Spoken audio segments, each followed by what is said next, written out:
One of my successes during time of business was a dry cleaning company, and it's a nightmare business, believe me. I took on 3 shops, losing 20,000 a week between them.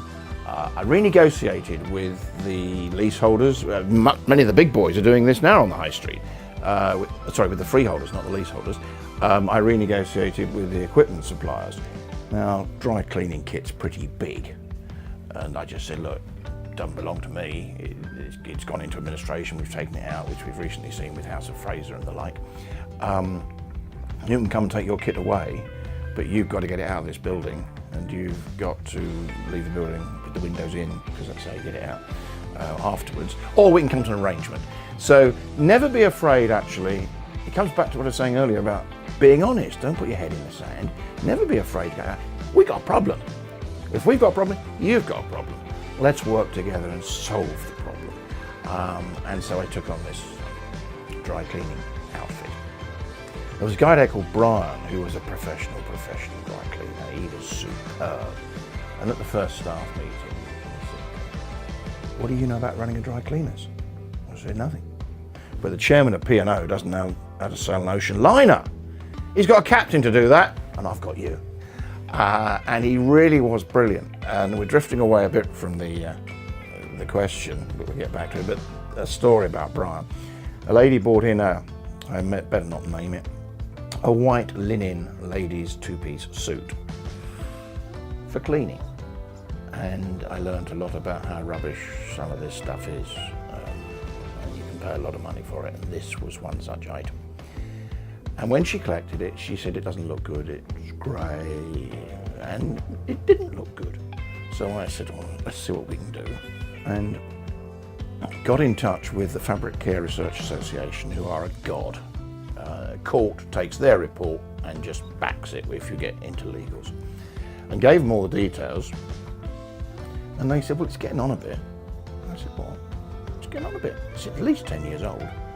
No, she bought it a year ago, 18 months ago, whatever it was. Where did she buy it? Turns out she bought it somewhere out in the east. It was clearly old stock. So we sent it to the FCRA, paid them the 25 quid. They did the report, got her in, gave it to her. And she said, oh, I'm sorry, I've been maligning you. I said, that's all right, but we might be able to help you. My dry cleaner, who is the best, he thinks he might be able to do something. So she said, well, let's try. So I gave it to Brian, and he said, do you want to know? I said, no. 3 or 4 days later, this pristine, white, new ladies 2-piece suit arrives in my office in that cellophane. So I got her in, I gave it to her, and she said, well, I refused to pay when I didn't like it. I owe you £7.20. I said, no, forget it. So of course, back to business ethics as well as marketing. She went round, and we're talking about somebody of substance, you know, driving big cars, living in big houses, children at school, private schools. She went round telling everybody how wonderful we were. It cost me £7.20. And I said to Brian, what did you do?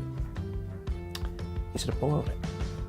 I set the dummy in the steam cabinet to the exact size. I put the suit in a washing machine to 100 degrees and boiled it. Stopped it before it was actually completely dry. Put it on the dummy, shut the door and steamed it so it didn't shrink, and just let it dry inside the steam cabinet. Hey presto, look at the result. I think that was Vicky Shouted. So, expansion of business. So, having stabilised this, which meant sacking dry cleaners in shops and stopping expensive equipment and buying some vans to drive stuff all into one place for production, which Brian headed up. I wanted to expand and flog it. The margins are narrow, the public are not always completely honest. We started getting work in hotels where you're doing the guest work. You do the staff work and some of the work for the hotel itself, dry cleaning, not laundry, at almost no profit. But you do very nicely, as you'll know if you've ever stayed in a hotel.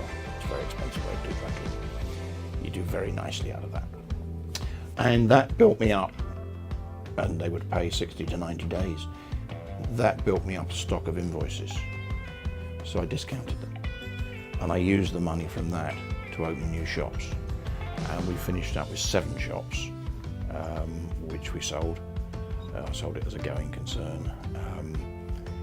But I was using honest techniques.